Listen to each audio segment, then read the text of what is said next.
Assalamualaikum warahmatullahi wabarakatuh. Ketemu lagi dengan saya Mr. Anhar di live Facebook pada sore hari ini.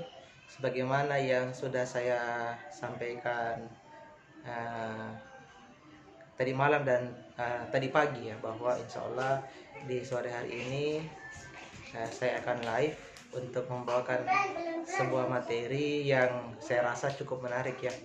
Saya rasa cukup menarik karena materi ini memang bisa dikatakan jarang untuk diajarkan secara gratis. Rata-rata dibawakan dalam sebuah workshop yang berbayar mahal, dan biasanya sih ketika mempelajari ilmu tentang ini bahwa itu butuh biaya yang tidak sedikit ya, tidak sedikit dalam artian bahwa mind hacking ini termasuk salah satu ilmu yang prestisius ya, yang mahal gitu ya kalau kita mau ikuti ilmunya.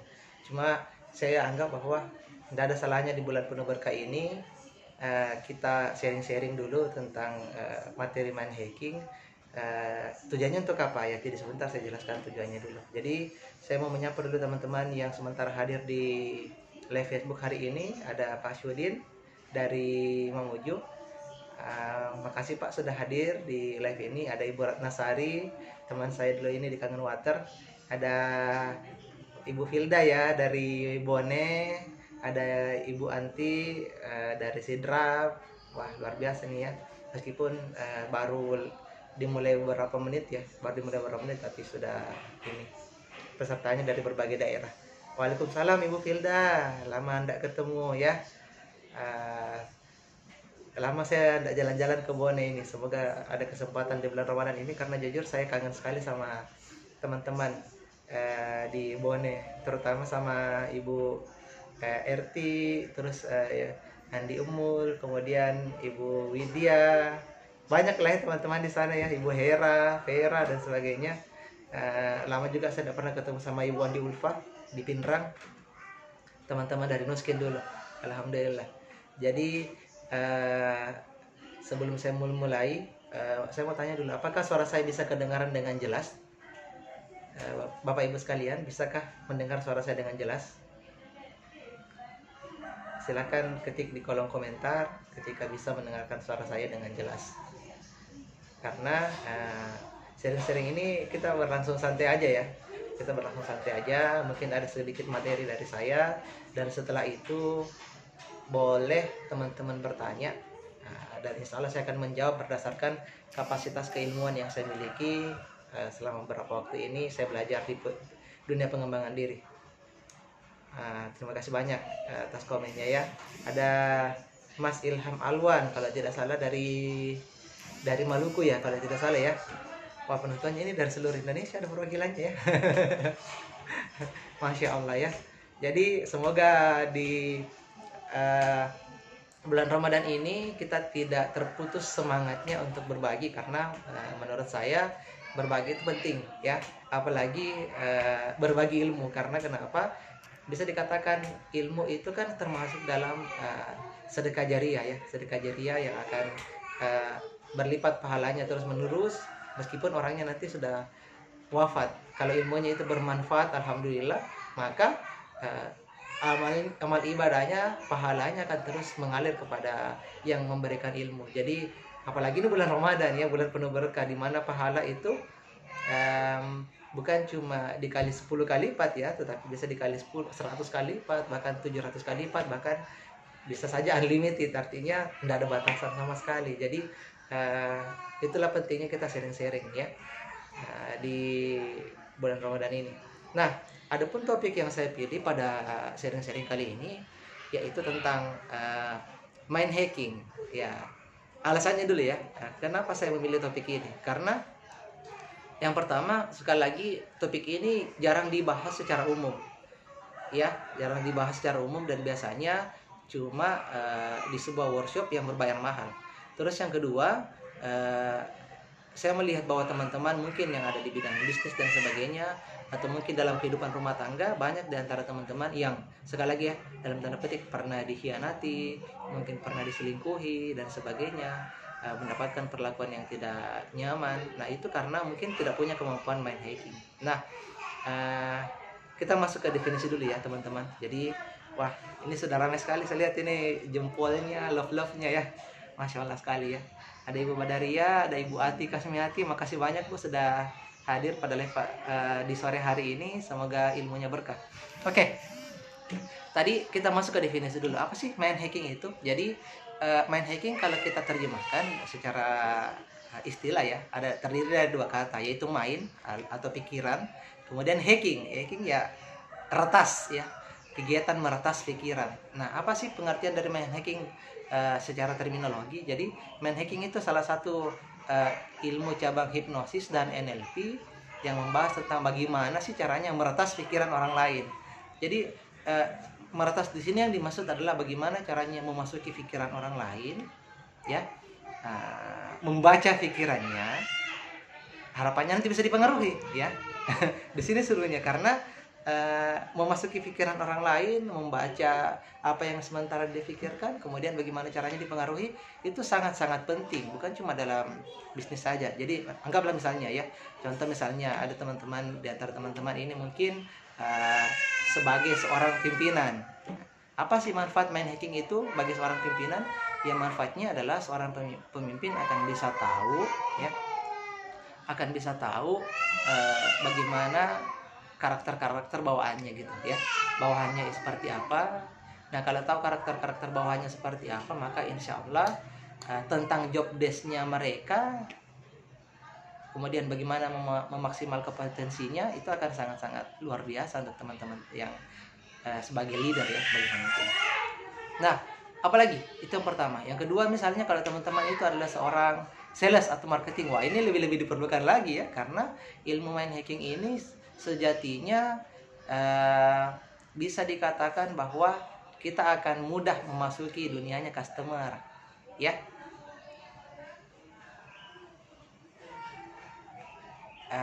Mudah untuk memasuki dunianya customer dalam artian nanti kita bisa merubah customer ya dari tipe 1 menjadi tipe 4. Wah. Nah, apa itu customer tipe 1 sampai tipe 4? Jadi yang belum pernah ikut kelas hypnoselling saya sampaikan dulu, saya kasih bocoran bahwa customer itu ada 4 macam ya, 4 level ya. Level pertama namanya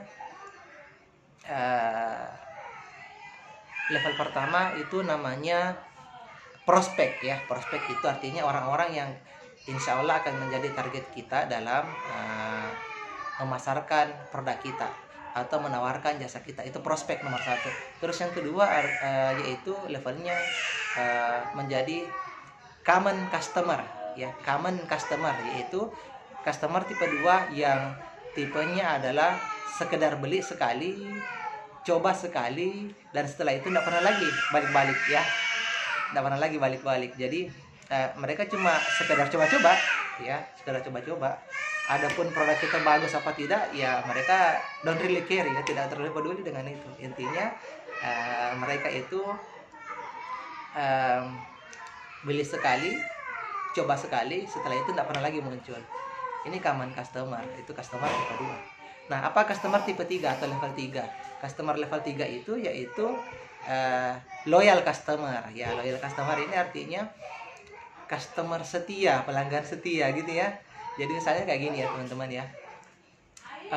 Saya pribadi dan di keluarga saya sejak dulu kalau dibilang sabun mandi ya, sabun mandi, maka yang saya pakai sejak bertahun-tahun lalu, bahkan berpuluh-puluh tahun lalu, dari saya kecil sampai sekarang, yang saya pakai itu adalah mereknya adalah Lifebuoy. Minta maaf kalau saya sebutkan branding ya, saya sebutkan merek supaya teman-teman gampang untuk memahami. Bukan saya endorse atau apa ya, cuma karena saya nyaman. Itu pun tipenya adalah Lifebuoy yang berwarna putih. Lifebuoy yang berwarna merah gitu ya. Jadi kalau Lifebuoy warna putih saya tidak terlalu suka, Lifebuoy yang warna kuning saya tidak terlalu suka. Nah, saya sukanya adalah Lifebuoy warna merah. Kalau berkaitan dengan pasta gigi, misalnya kalau disebut apa sih pasta gigi yang saya suka, maka di keluarga kami sejak dulu yang menggunakan Pepsodent yang warnanya merah putih itu. Jadi kalau misalnya diganti dengan Pepsodent herbal, enggak juga, kami tidak suka yang warna hijau itu. Atau misalnya diganti dengan Pepsodent mini yang lain yang beda rasa mungkin sudah lain rasanya ya. Jadi loyal customer ini setingkat lebih tinggi daripada sekedar common customer ya. Jadi loyal customer ini mereka bukan sekedar beli sekali, tapi mereka punya kemampuan repeat order yang berulang-ulang gitu ya. Repeat order yang berulang-ulang. Jadi karena mereka memang ya setia, yang namanya setia itu berarti susah untuk dipalingkan gitu ya. Jadi saya rasa teman-teman kalau berada di bidang bisnis ya setidaknya ya ciptakanlah sebanyak mungkin yang namanya loyal customer ya. Karena loyal customer ini menarik. Yang bikin menarik adalah kita tidak perlu capek-capek untuk mempromosikan lagi karena mereka sudah jadi pelanggan setia, pelanggan tetap. Itu kalau sekedar contoh barang-barang kita pakai. Nah, apa misalnya kalau bagaimana sih kami menerapkan loyal customer ini misalnya di bisnis kami? Jadi sebagai contoh misalnya kami punya usaha keluarga namanya Jalan Kote Lestari di Mamuju. Nah, di Jalan Kote Lestari ini tagline-nya adalah semakin dirasakan semakin ketagihan ya. Jadi kami memang sengaja memasukkan sugesti hipnosis di tagline-nya atau bisa dikatakan di moto Jalan Kote Lestari itu. Jadi alhamdulillah berkat niat itu ya, dari awal kita memang niatkan bahwa siapapun yang merasakan Jalan Kote ini akan selalu kembali dan kembali dan kembali gitu ya. Akhirnya sangat-sangat mudah untuk menciptakan loyal customer.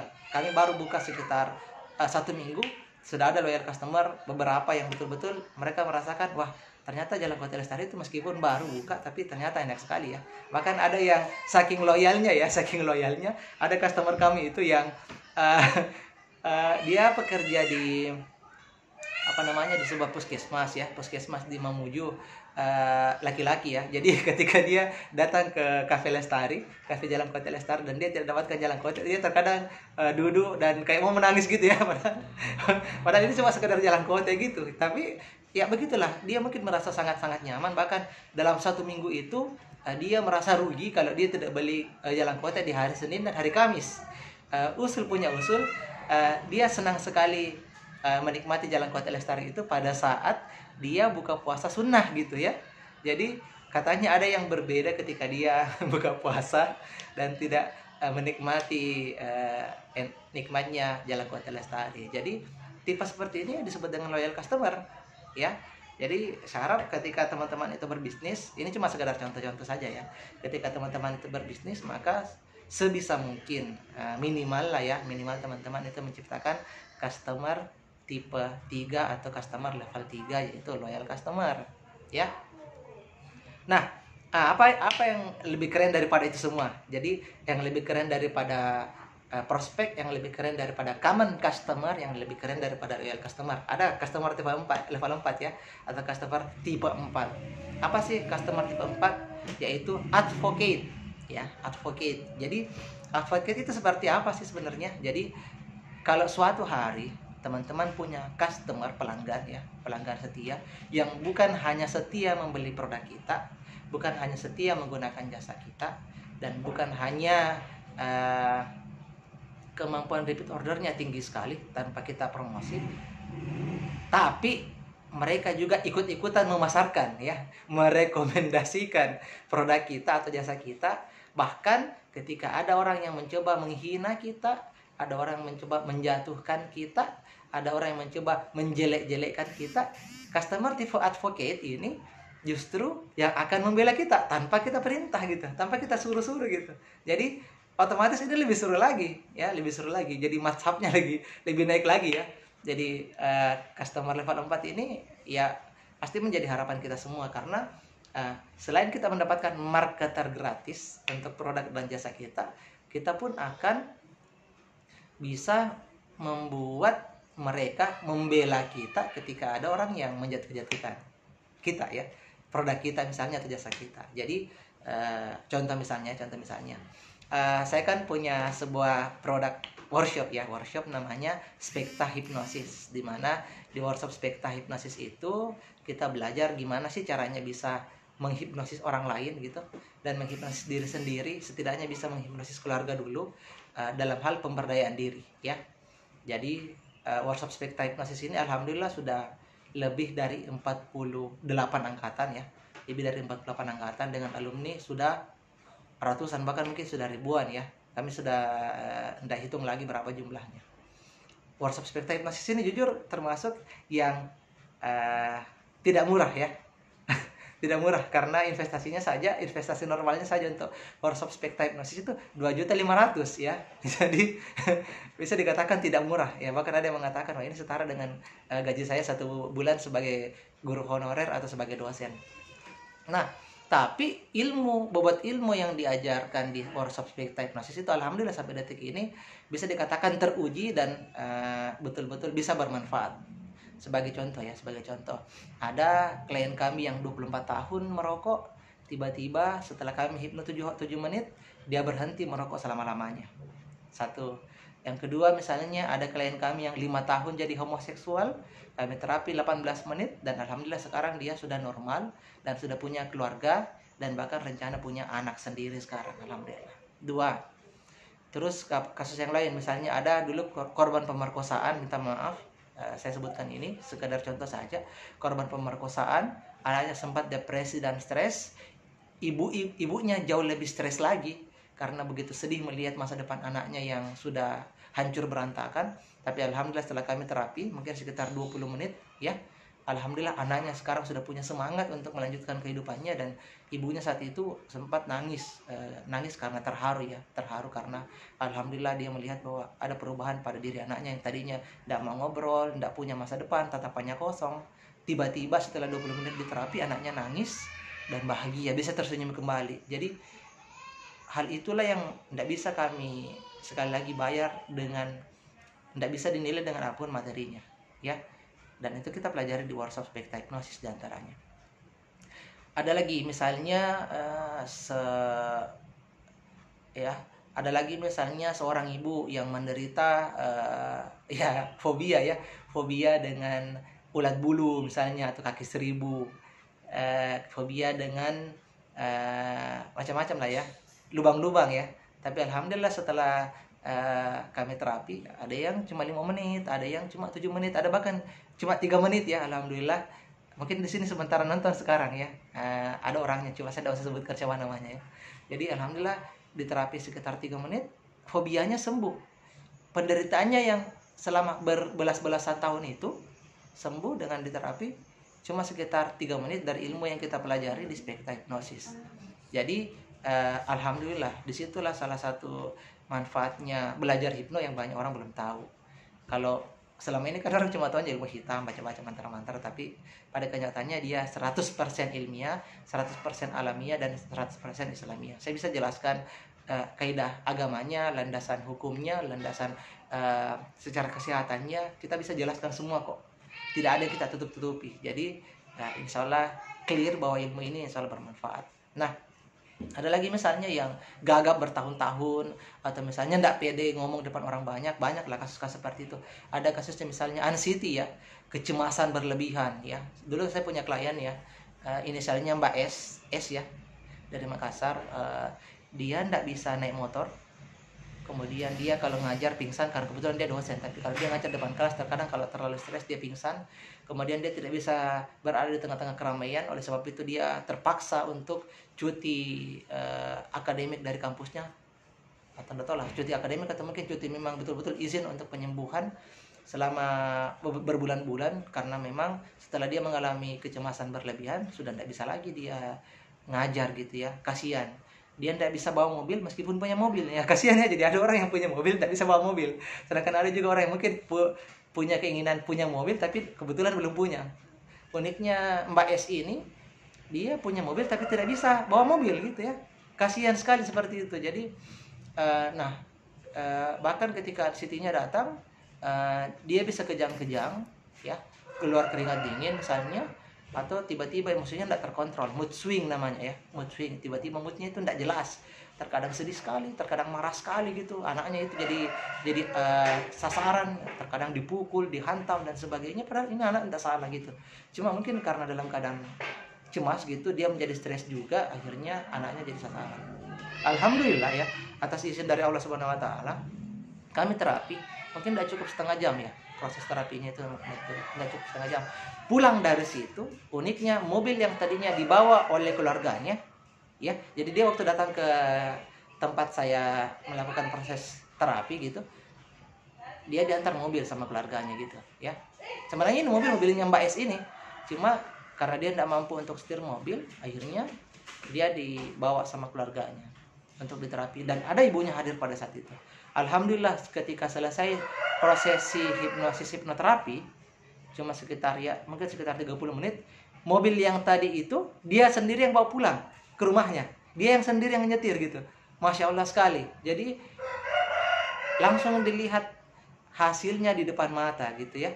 Hasilnya dilihat di depan mata. Jadi inilah yang terkadang membuat kami sangat-sangat bersemangat untuk menyebarkan ilmu hipnosis, karena memang hasilnya tampak nyata, yang langsung bisa dirasakan, yang langsung bisa dilihat, bahkan untuk yang mengalaminya langsung bisa merasakan sensasinya, perubahan persepsinya, perubahan rasanya gitu. Alhamdulillah. Jadi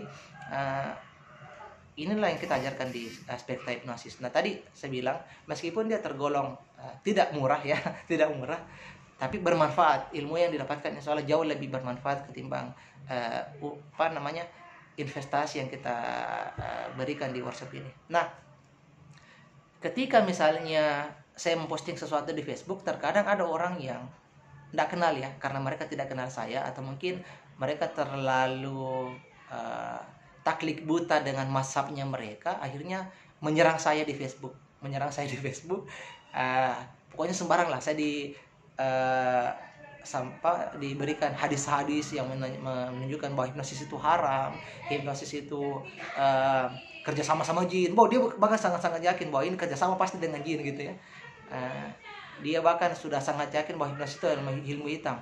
Jadi status saya di sebuah status saya di Facebook itu dia serang di kolom komen, di kolom chat, yang mengatakan semua yang negatif tentang hipnosis, meskipun dia tidak pernah belajar, cuma dia taklid buta sama gurunya.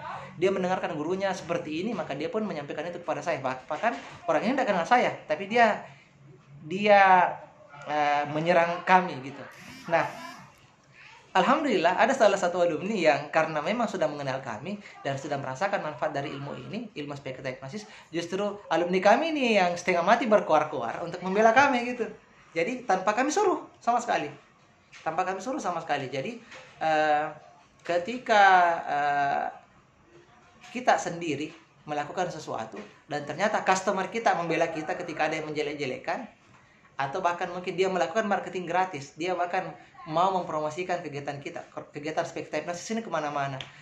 Bagus ikut di Spekta Hipnosis, bahwa workshop ini alhamdulillah bisa membantu saya melanjutkan bisnis, atau misalnya saya yang tadinya seperti ini negatif akhirnya bisa menjadi positif.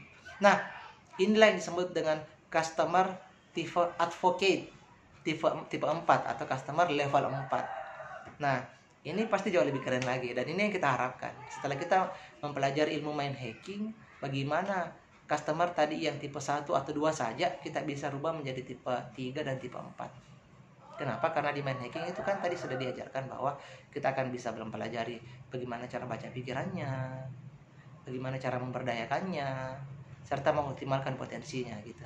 Dan bukan cuma sebenarnya membaca pikiran, tapi juga termasuk membaca karakter. Nah, kalau teman-teman sudah pernah ikut workshop NLP misalnya ya, NLP yang betul-betul NLP ya, minta maaf sekali lagi, banyak di luar sana itu yang mungkin workshop NLP tapi pada dasarnya esensi dari ilmunya mereka tidak betul-betul berikan, sekedar formalitas, atau mungkin workshop NLP-nya itu workshop yang sebagian besar itu adalah teoritis, bukan ilmu praktisi. Jadi untuk teman-teman yang mungkin pernah ikut workshop NLP di Anhar Foundation, pasti bukan pasti sih, insya Allah bahwa ilmu yang didapatkan di workshop NLP itu akan sangat-sangat mudah, termasuk diantaranya untuk membaca pikiran orang lain dan mempengaruhi mereka, siapapun orangnya, meskipun baru ketemu hari itu juga. Targetnya adalah atau maksimalnya adalah 5 menit pertama. Ya, di situ serunya. Kalau teman-teman belum pernah belajar NLP, silakan deh sekali-sekali kalau ada workshop NLP belajar di sana ya. Jadi kami rekomendasikan. Jadi Gimana sih mempengaruhi orang lain, membaca karakternya, membaca pikirannya, kurang dari 5 menit. Ya, 5 menit pertama ini orang yang baru kita kenal, ketemu di jalan kah, atau berpapasan kah, atau kita lagi berada di tempat keramaian kah, gimana caranya mempengaruhi mereka 5 menit pertama. Sudah kan? Nah itu kalau teman-teman sudah belajar, insya Allah ya. Jadi memang ada ilmu seperti itu. Jadi bisa dikatakan bahwa segala sesuatu itu ada ilmunya. Segala sesuatu itu ada ilmunya. Sama dengan ketika kita beragama, pasti harus diilmui dulu. Contoh misalnya niat puasa, kemudian hal-hal yang membatalkan puasa. Sekarang kan bulan Ramadan ya. Atau misalnya hal-hal yang makruh pada saat kita berpuasa. Kemudian misalnya cari dasar hukumnya, apakah vaksin itu boleh pada saat kita lagi sementara berpuasa? Apakah kita suntik itu bisakah pada saat kita lagi berpuasa? Itu kan semua ada ilmunya ya. Itu ada semua ilmunya. Jadi apakah dia ilmu duniawi maupun ilmu ukhrawi, ilmu akhirat, semua ada ilmunya. Dan insya Allah ketika kita belajar, maka Allah sendiri yang mengatakan bahwa setiap orang-orang yang belajar dan menuntut ilmu itu derajatnya akan ditinggikan beberapa derajat ketimbang orang-orang yang tidak berilmu. Bahkan dalam sebuah riwayat, setan itu enggan untuk menggoda orang-orang yang punya ilmu yang jauh lebih banyak ya, jika dibandingkan dengan orang-orang yang ilmunya sedikit. Jadi belajarlah insya Allah. Jadi kita ini bukan berarti yang paling pintar, yang paling tahu, cuma kebetulan duluan belajar. Dan mungkin di antara teman-teman juga nanti banyak yang mendalami ilmunya jauh lebih dalam lagi, dalam artian semoga kita sama-sama bisa bantu orang lain.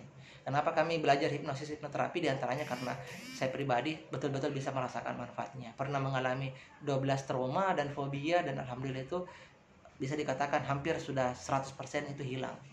Ya, jadi itulah pentingnya kalau kita belajar yang namanya ilmu, apakah itu ilmu dunia maupun ilmu akhirat. Dan untungnya lagi kalau kita mempelajari dan mendalami dunia hipnosis dan NLP, justru kita akan semakin sadar bahwa ternyata Tuhan itu maha kuasa. Itu yang paling utama sih. Jadi inti dari semua pembelajaran kita menuntut ilmu itu adalah kita akan semakin merasa bahwa ternyata saya ini tidak ada apa-apanya, dan ilmu ini ternyata sangat-sangat luas sekali, dan kita akan menjadi semakin percaya bahwa kita ini adalah hamba Allah yang maha kuasa. Gitu, itu yang kita harapkan ya. Jadi itu manfaat yang kedua. Ini baru manfaat kedua ya, kalau kita belajar tentang mind hacking. Jadi tadi yang pertama itu misalnya untuk seorang pemimpin, bagaimana caranya bisa memetakan karakter bawahannya.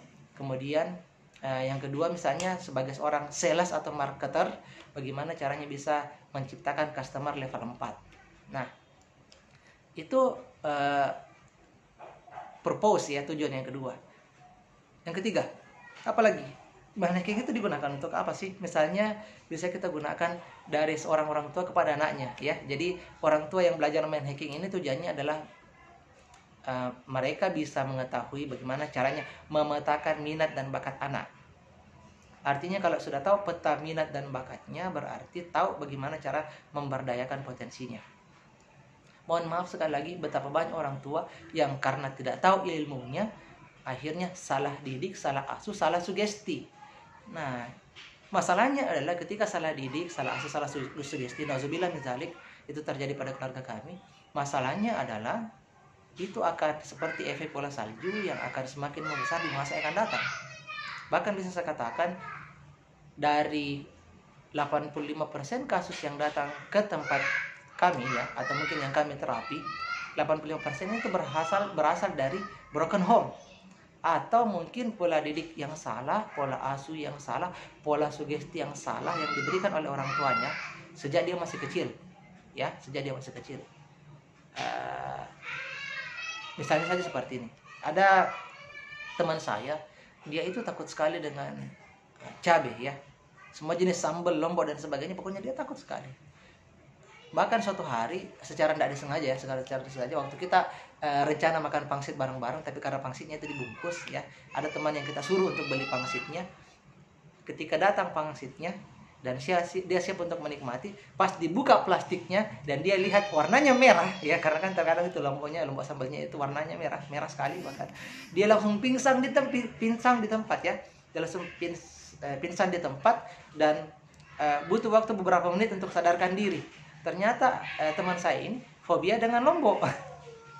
Dan teman saya yang tadi membeli ini, dia tidak tahu, akhirnya semuanya dikasih lombok, dikasih kecap. Nah, selidik punya selidik, usut punya usut, ternyata teman saya ini fobia dengan lombok. Begini ceritanya, dulu waktu kecil dia kan suka nangis ya, cewek sih tapi suka nangis. Jadi ketika dia nangis, karena ibunya ini adalah seorang penjual di warung ya, penjual di warung, yang terjadi adalah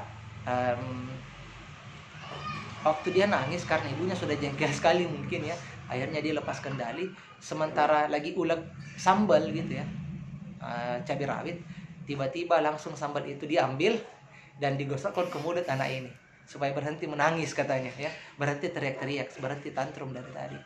Nah, hal inilah yang membuat dia menjadi sangat-sangat fobia, karena rasa sakitnya luar biasa, perihnya luar biasa, dan itu tertanam di pikiran bawah sadarnya. Dan sampai bisa menyebabkan dia sampai gemetaran, meskipun dari jarak yang sangat-sangat jauh dia melihat botol cabai gitu. Bisa dibayangkan, hanya karena sebuah masalah sepele, mungkin karena salah asuh, salah didik, atau mungkin salah sugesti waktu masih kecil. Nah, ini berbahaya ya, ini berbahaya. Jadi saya bisa mengatakan bahwa banyak sekali kasus-kasus yang kami tangani selama ini, dan kasus-kasus itu bisa berasal dari keluarga yang broken home atau mungkin salah didik, salah asuh. Misalnya anak-anak yang takut sama setan, padahal dia sendiri tidak pernah ketemu sama setan ya. Ini kan sebenarnya pola didik yang salah. Atau misalnya anak-anak yang takut sama binatang-binatang tertentu, padahal pada sejatinya binatang tersebut tidak terlalu membahagiakan, misalnya kucing atau misalnya cicak dan sebagainya. Kan orang gitu ya, takut sekali. Mungkin karena salah sugesti. Mungkin waktu dia masih kecil, anaknya lagi nangis, terus dia mengatakan, ya cicak, ya cicak, makan ini, ya cicak. Atau misalnya, ya kucing, ya, makan ini, anak-anak sementara menangis. Nah, karena mungkin salah sugesti seperti itu, maka tertanam di pikiran bawah sadarnya. Akhirnya anak tersebut takut dengan kucing, takut dengan cicak, yang sejatinya mungkin binatang tersebut tidak berbahaya. Itu ya, seperti itu. Jadi inilah yang membuat para parents, para orang tua ini perlu belajar ilmu yang namanya mind hacking, yaitu ilmu bagaimana caranya membaca pikiran, dan kalau perlu kita bisa memetakan karakternya, membaca karakternya seperti apa ya. Jadi jangan sampai salah asuh.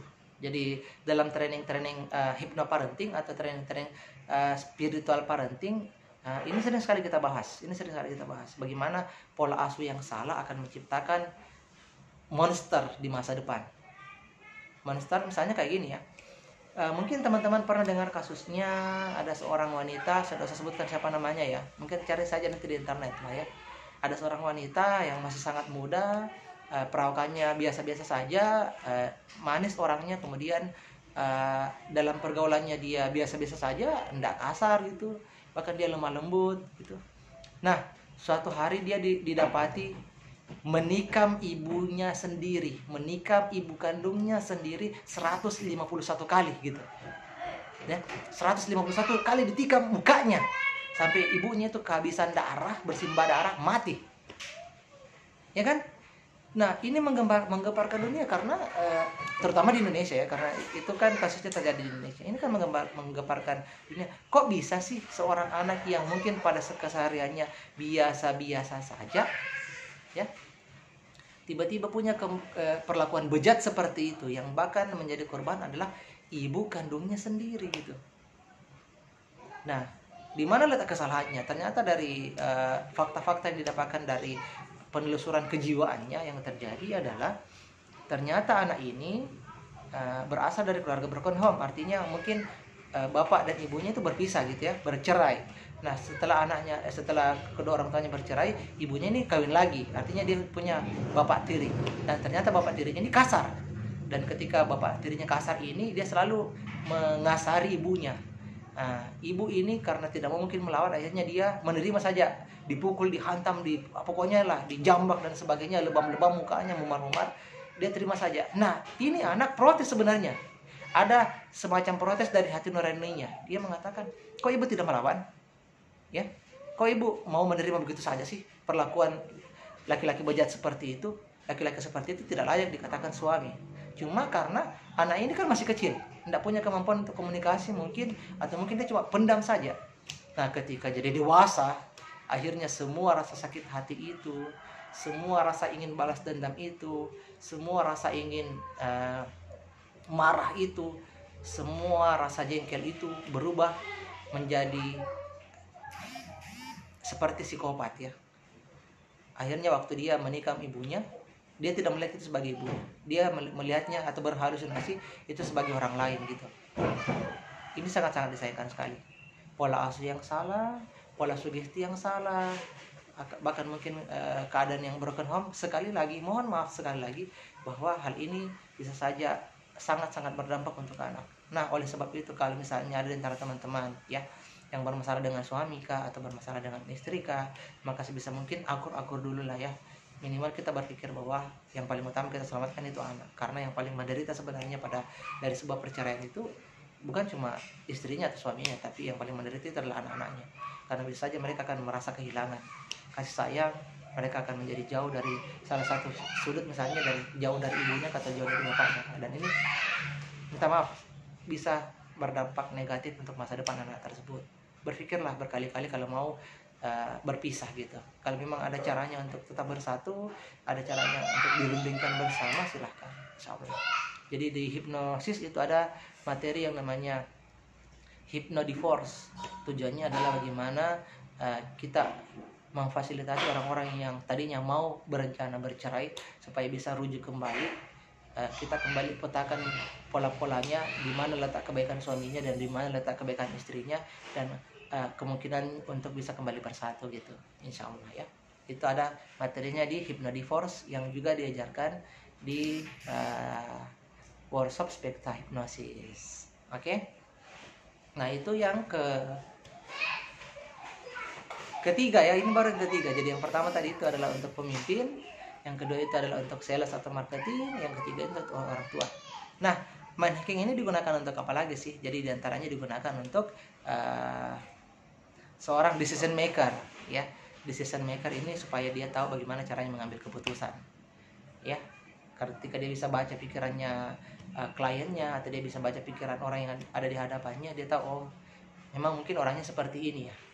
Jadi dia tidak buru-buru untuk mengambil keputusan, dia akan menjadi lebih bijak lagi.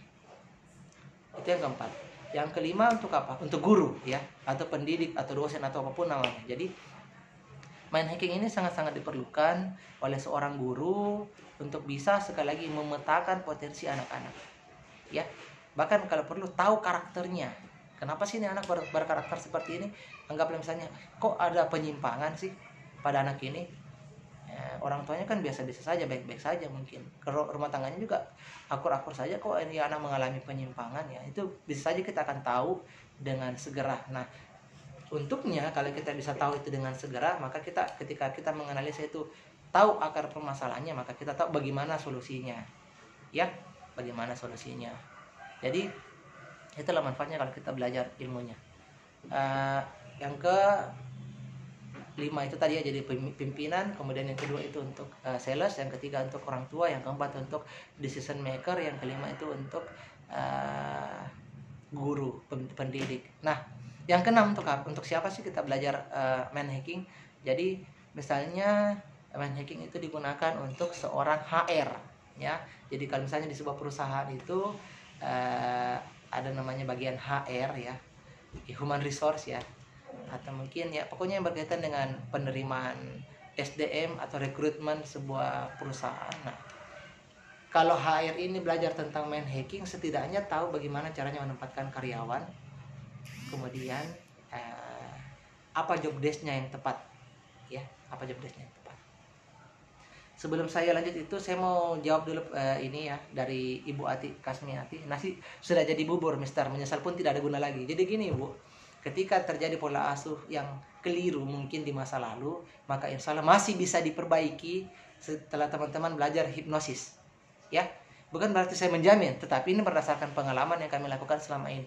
Jadi pola-pola didik yang salah yang selama ini terjadi pada diri anak, sehingga menciptakan sebuah hal yang abnormal atau mungkin yang negatif pada karakter anak, itu masih bisa diperbaiki, Bu. Jadi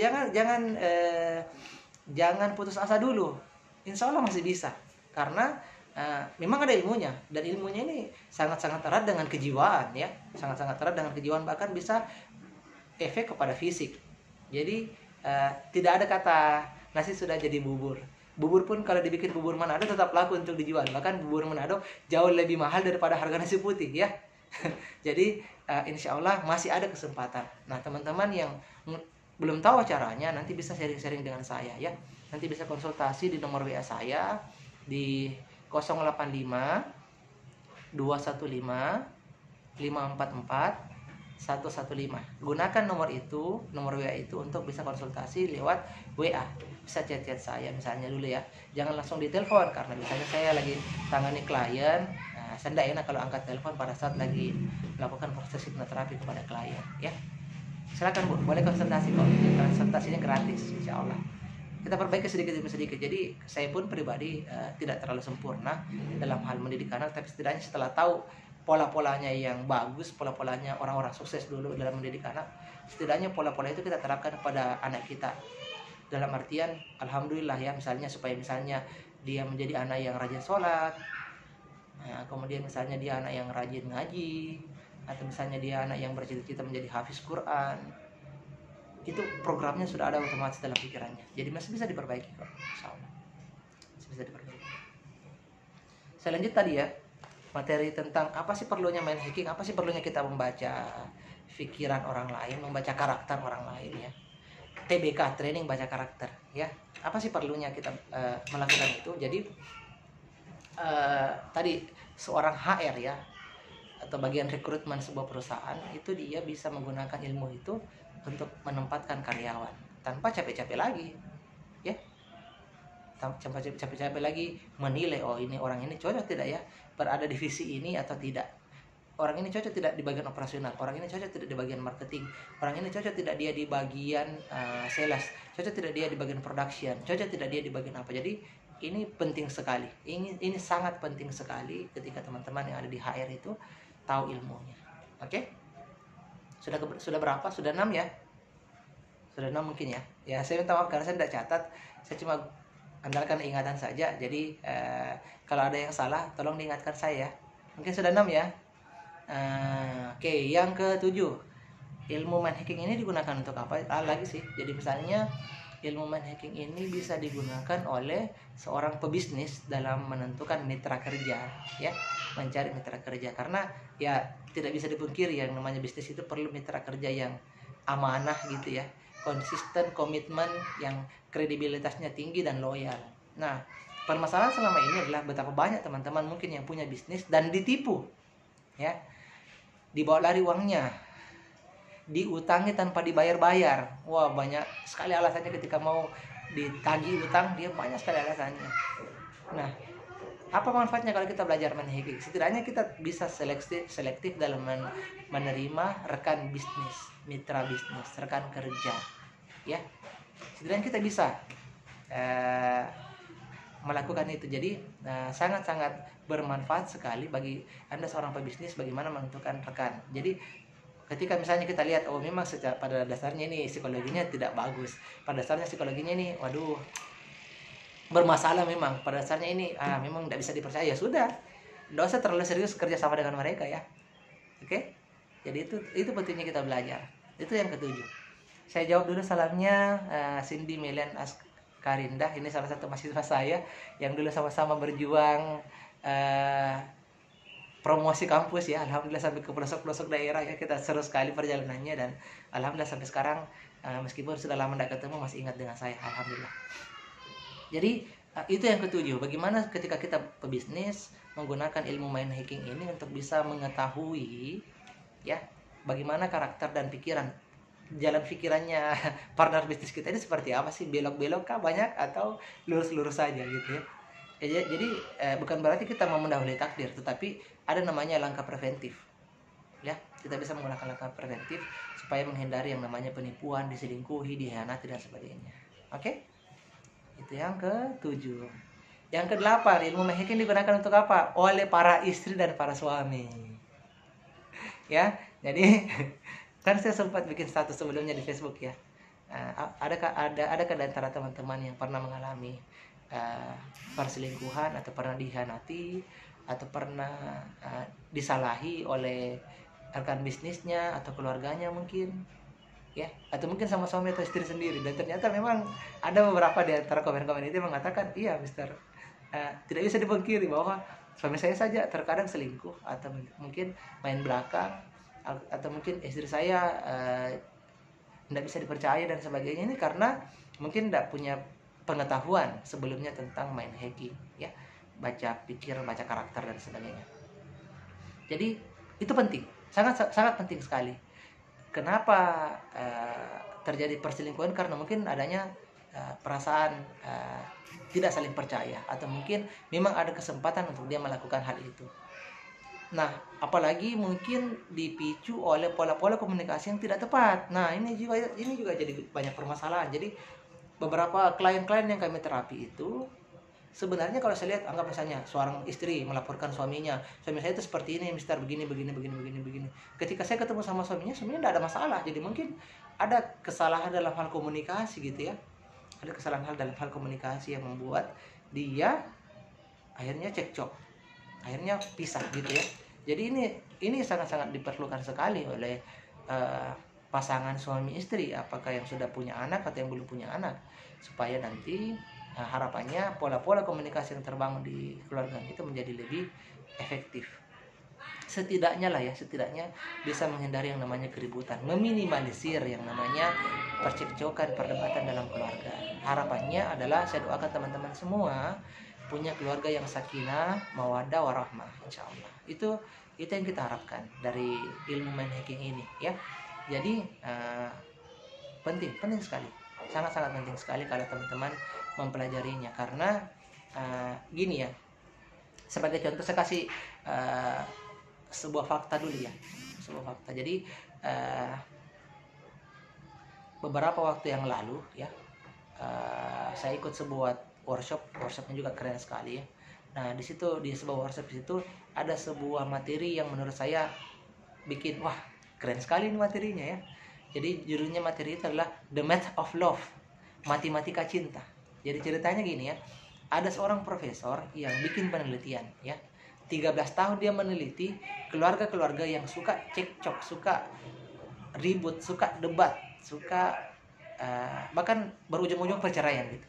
Dia meneliti ribuan pasang rumah tangga yang ya pokoknya suka berkelahi lah ya, tidak pernah akur gitu. Dia meneliti, dan setiap kali dia meneliti keluarga tersebut, dia bikin semacam summary atau kesimpulan, apa sih pola-pola bahasa yang terjadi pada keluarga ini, kenapa mereka suka sekali ribut, suka sekali cekcok gitu. Dan dia catat ya. Ini seorang peneliti ya, bahkan bisa dikatakan profesor di bidang matematika gitu. Jadi dia sebenarnya seorang profesor di bidang matematika yang sekedar ingin tahu kenapa itu pola-pola komunikasi itu tidak berhasil dalam sebuah keluarga 13 tahun. Nah, 13 tahun kemudian ya, artinya dia tambah lagi 13 tahun selanjutnya adalah dia meneliti kok sebuah keluarga itu harmonis-harmonis saja, akur-akur saja, kok damai-damai saja gitu ya. Kok jarang sekali terjadi masalah. Nah, dibikin lagi penelitian, ribuan lagi pasang keluarga, dia teliti lagi, dia cari pola-pola komunikasinya yang tepat dan benar. Kok ini keluarga harmonis-harmonis saja, sakinah-sakinah saja, jarang berkelahi gitu. Bahkan alhamdulillah jauh dari yang namanya kata perceraian. Nah, setelah hasil penelitian yang super panjang ini ya, karena dia membutuhkan waktu mungkin sekitar 13 tahun tambah 13 tahun, totalnya sekitar 25 tahun. Nah, plus dipublikasikan lagi. Jadi mungkin total dari penelitian ini mungkin sekitar ya 30 tahunan lah ya. 30 tahunan dia menyimpulkan dan dia menyampaikan ilmu ini kepada orang-orang. Di buku The Math of Love di situ, semoga saya tidak salah, akhirnya dia menemukan sebuah kesimpulan. Ya, dia menemukan sebuah kesimpulan. Ternyata memang ada namanya pola komunikasi efektif supaya akur-akur dan harmonis-harmonis saja.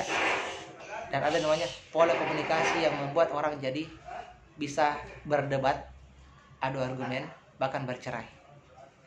Nah, yang menarik adalah setelah dia hitung-hitung secara statistik ya, hasil penelitian 30 tahun itu, dia akhirnya menemukan sebuah rumus Rumusnya disebut dengan rumus 5:1.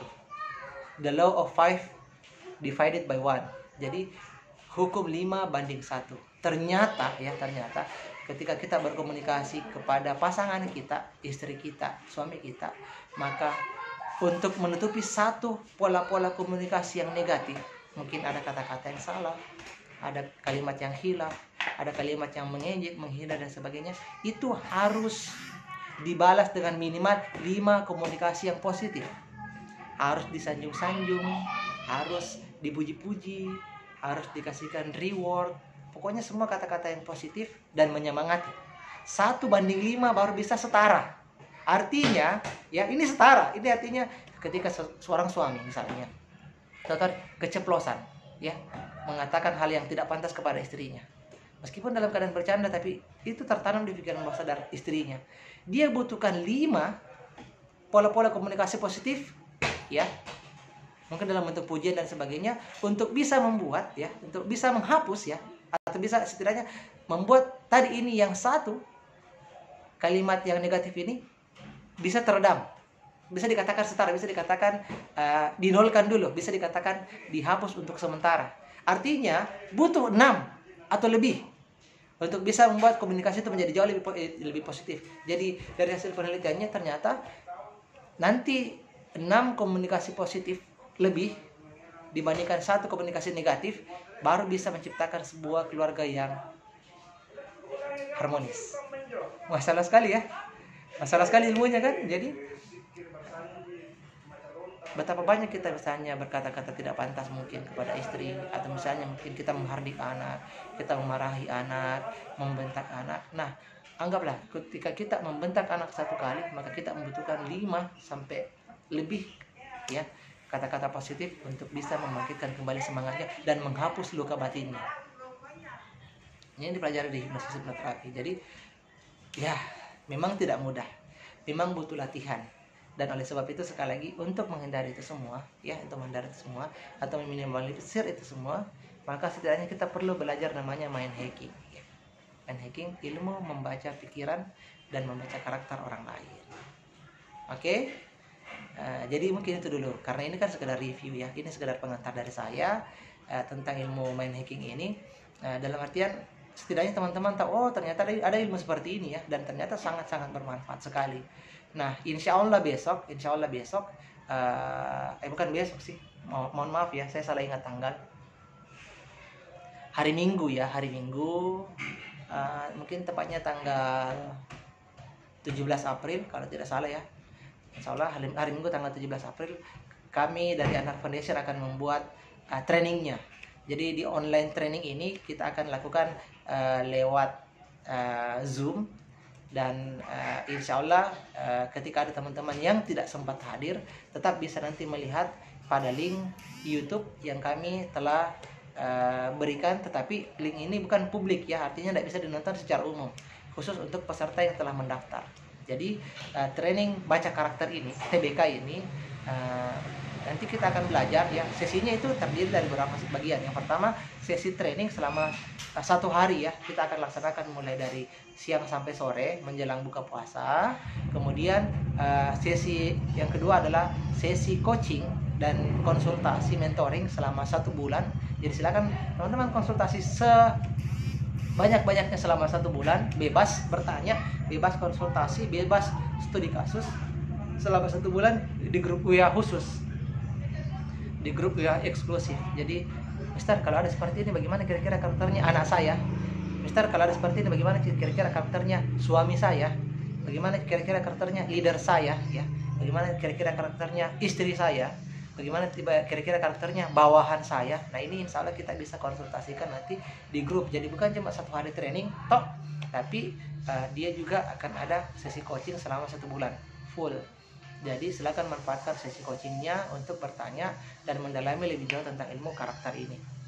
Apalagi yang ketiga, gratis konsultasi, ya, kapanpun mau konsultasi silahkan. Yang berikutnya adalah yang keempat, gratis mengulang di kelas yang sama, ya, gratis mengulang di kelas yang sama. Jadi kalau teman-teman sudah pernah ikut training baca karakter, maka nanti di angkatan kedua, di batch selanjutnya, maka itu gratis. Nanti kita akan laksanakan di hari Minggu, ya, hari Minggu insya Allah tanggal 17 ya, tanggal 17 itu mungkin sekitar berapa hari lagi dari sekarang ya, mungkin Kamis, Jumat, Sabtu ya, mungkin sekitar 3-4 hari lagi dari sekarang. Jadi ilmunya insya Allah akan sangat aplikatif dan langsung teman-teman bisa lihat, oh ya begini caranya dibaca saat itu juga, nggak nunggu 1 hari 2 hari, 1 bulan 2 bulan, langsung teman-teman bisa belajar untuk baca karakter saat itu juga. Jadi kami ini di Anak Foundation memang sukanya ilmu yang praktis ya, karena kami adalah praktisi. Jadi itu akan kita adakan insya Allah pada hari Minggu. Dan kalau teman-teman berniat nanti bisa japri saya, atau misalnya bisa hubungi nomor admin saya. Ini nomor admin saya ya, di 0895 2677 2522. Seorang ya, 0895 2677 2522. Jadi ini training tidak wajib untuk teman-teman yang lagi nonton live saat ini, tetapi setidaknya kalau teman-teman merasa saya butuhkan sekali ilmunya, saya betul-betul bisa memanfaatkannya kayaknya untuk bisnis saya misalnya dalam keluarga saya atau dalam mendidik anak, ya silahkan, monggo ya, monggo, tidak ada pemaksaan kok insya Allah. Tapi tidak usah buru-buru dulu, silahkan pelajari dulu lah ya, atau mungkin baca-baca dulu brosurnya, baca-baca dulu broadcastnya. Nanti insya Allah teman-teman yang hubungi admin kami akan kita kirimkan brosurnya dan broadcastnya seperti apa. Ingat ya, pikir-pikir dulu ya, pikir-pikir dulu. Kalau memang dirasakan bermanfaat, monggo silahkan regis. Dan lagi pula harganya sangat-sangat terjangkau ya, sangat-sangat terjangkau karena ini modelnya online. Online itu artinya kita belajar di mana saja tanpa terbatas oleh ruang dan waktu. Kalau teman-teman sekali lagi tidak sempat ikut Zoom-nya, maka kami akan berikan linknya secara rahasia ya. Nanti kita berikan linknya secara rahasia. Insya Allah boleh nanti daftar. Ibu Mila dari Polewali boleh ya. Nah, ada kalimat dari Ibu Memija ya, the power of positive word, Mister, tapi agak sulit dilakukan ketika sedang dalam keadaan emosi, makanya perlu latihan Bu ya. Betul ya Mem ya. Terkadang kami pribadi menerapkan kalimat-kalimat positif ini sangat-sangat butuh tantangan. Saya tidak bilang sulit, karena kalau kita bilang sulit berarti kita bikin mental block ya. Jadi ini ada tantangannya dan butuh latihan. Nah, ada sebuah hukum yang diajarkan sama salah seorang teman kami juga, CHT juga, Certified Hypnotherapist juga. Mungkin teman-teman sudah tahu, Dr. Aisyah Dahlan. Nama hukumnya adalah hukum 30-30. Jadi ketika marah kepada anak 30 detik itu silakan menghakimi dia, memarahi dia ya, 30 detik pertama, dan 30 detik berikutnya adalah sanjung-sanjung dia dan berikan sugesti yang positif. Nah, ini butuh latihan. Ini butuh latihan.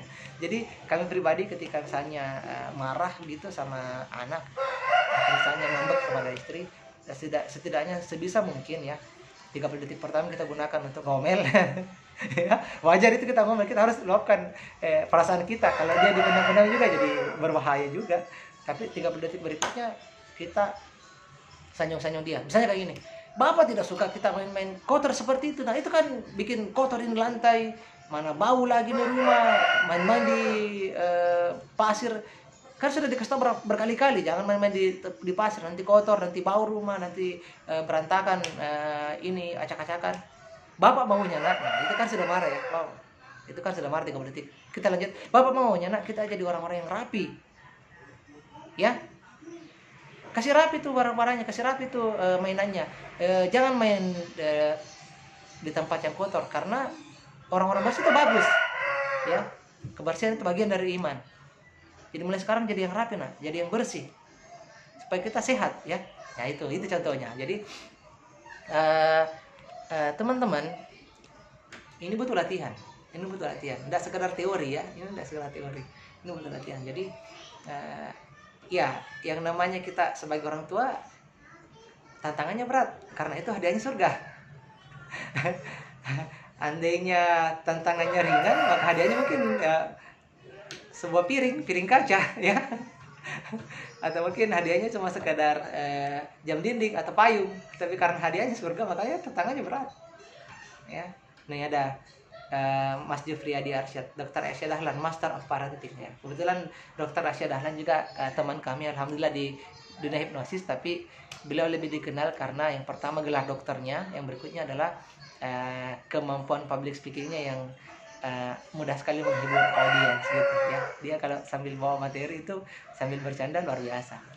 Jadi selain Dr. Resya Dahlan yang sudah CHT, ada lagi mungkin teman-teman kenal namanya Dewi Hugas ya, yang dulu jadi artis dan sekarang dia lebih banyak ke workshop dan terapi hipnoslim langsung tanpa alat, tanpa obat. Dia juga CHT dan dia alhamdulillah sudah profesional hipnoterapis, dan sama-sama kami juga dilantik beberapa saat yang lalu secara nasional waktu mendapatkan gelar profesional hipnoterapis. Jadi banyak sih sebenarnya teman-teman itu yang terkenal dan betul-betul bisa memanfaatkan ilmu hipnosis hipnoterapinya dengan sangat-sangat baik. Oleh sebab itu ini sekedar rekomendasi teman-teman, kami sekedar menyarankan kalau memang merasa membutuhkan, monggo silakan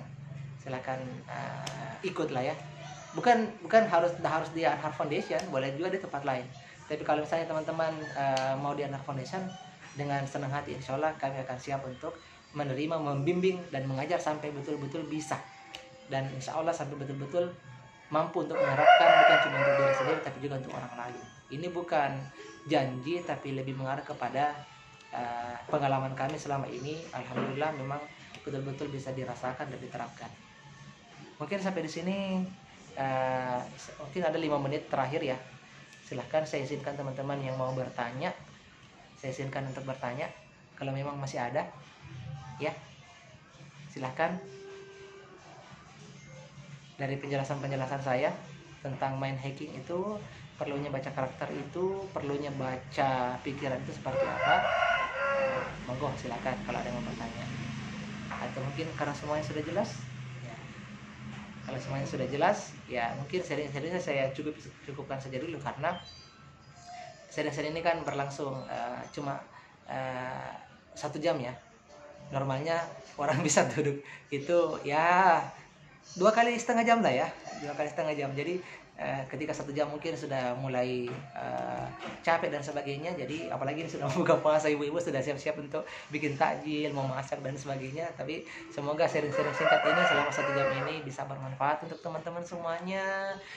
Sekali lagi saya mau sampaikan terima kasih banyak sudah ikut di sharing-sharing online ini yang secara ini kita gratiskan, dan semoga ilmunya bermanfaat meskipun sangat-sangat singkat. Dan insya Allah sampai ketemu di training-training dan workshop Anhar Foundation. Tetap semangat dan tetap jaga puasa tak, semoga sampai di titik finish yang terakhir. Kalau perlu insya Allah bisa dapat malam Lailatul Qadar, puasa pada bulan ini menjadi jauh lebih berkah. Amin amin ya rabbal alamin. Segala kekurangan itu datangnya dari saya, Mr. Anhar, dan segala kelebihan itu datangnya dari Allah Subhanahu wa taala. Dan semoga sekali lagi kita insya Allah bisa bersilaturahmi di lain kesempatan.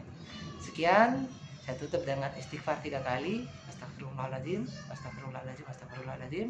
Doa kafaratul majelis. Subhanakallah wa bihamdihi, subhanakallahumma wa bihamdika, asyhadu an la ilaha illa anta, nastaghfiruka wa atubu ilaik. Assalamualaikum warahmatullahi wabarakatuh. Dan selamat menantikan saat-saat berbuka puasa.